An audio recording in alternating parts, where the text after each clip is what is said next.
Syekh Haji Mester Soekarno.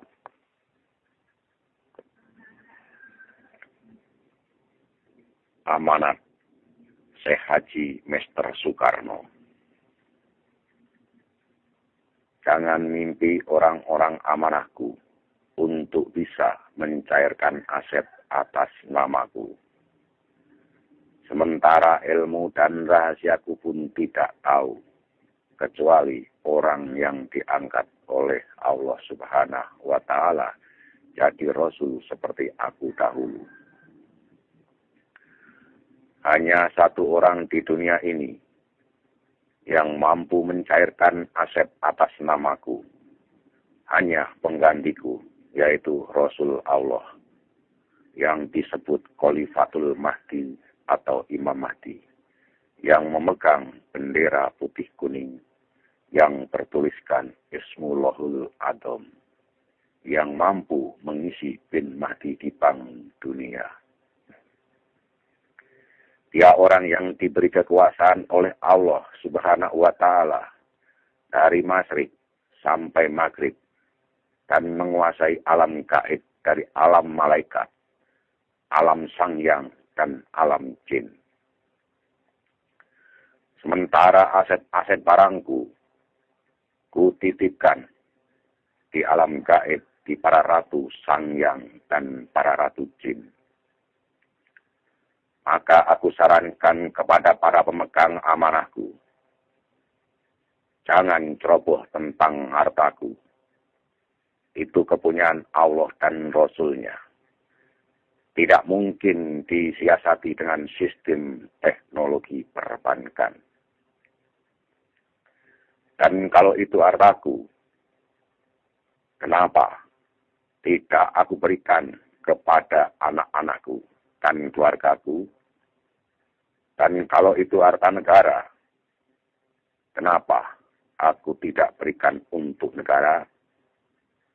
Makanya banyak orang keliru memandangku, hanya melihat satu sisi sebagai seorang presiden RI yang berpangkat bintang 5.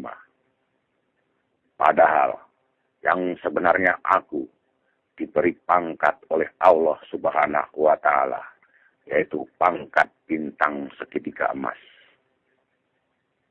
yaitu bintang kerasulan yang diutus oleh Allah Subhanahu wa Ta'ala untuk membereskan negara-negara yang belum merdeka. Dan sampai aku punya gelar dari PBB, yaitu Presiden Komisaris atau Presiden Sedunia, yang disebut Malikul Mulki. Tanda-tanda kemunculan penggantiku yang disebut Khalifatul Mahdi atau Imam Mahdi. Nabi Muhammad Rasulullah Shallallahu Alaihi Wasallam bersabda di dalam kitab Qurtubi, nanti di akhir zaman akan muncul ahli baiti, yaitu seorang laki-laki yang membawa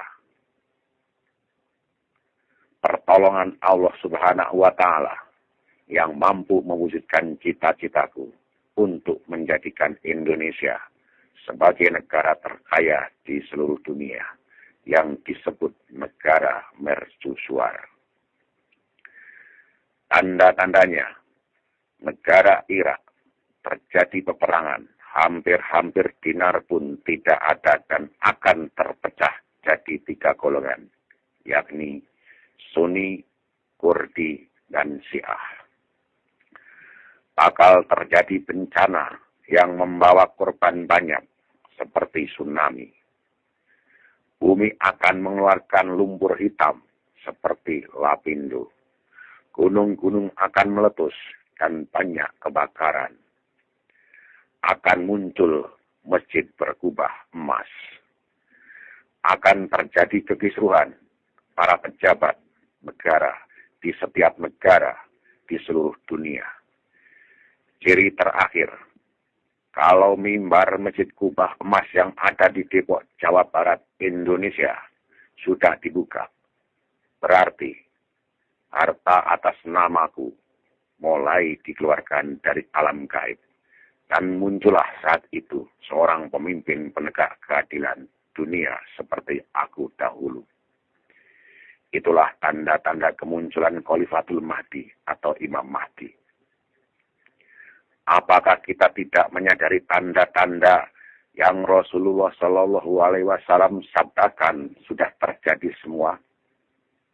Berarti penggantiku sudah ada, tinggal menunggu waktu muncul ke permukaan negara, dan aku yakin bahwa penggantiku ada di daerah Jawa Barat, di daerah perbatasan Subang Kerawang, Jawa Barat, Indonesia.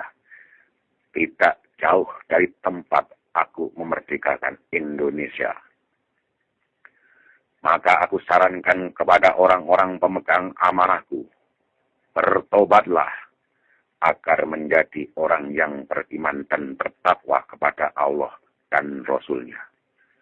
Sebab Allah Subhanahu wa Ta'ala tidak akan menurunkan khalifah atau Imam Mahdi ke muka bumi apabila masih ada orang yang bersyukur dan beriman kepada Allah Subhanahu wa Ta'ala.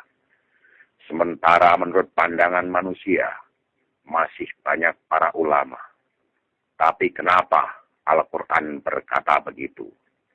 Itulah amanatku yang aku sampaikan kepada orang yang aku percaya. Malam Jumat Kliwon 12 November 2009, Syekh Haji Mester Soekarno.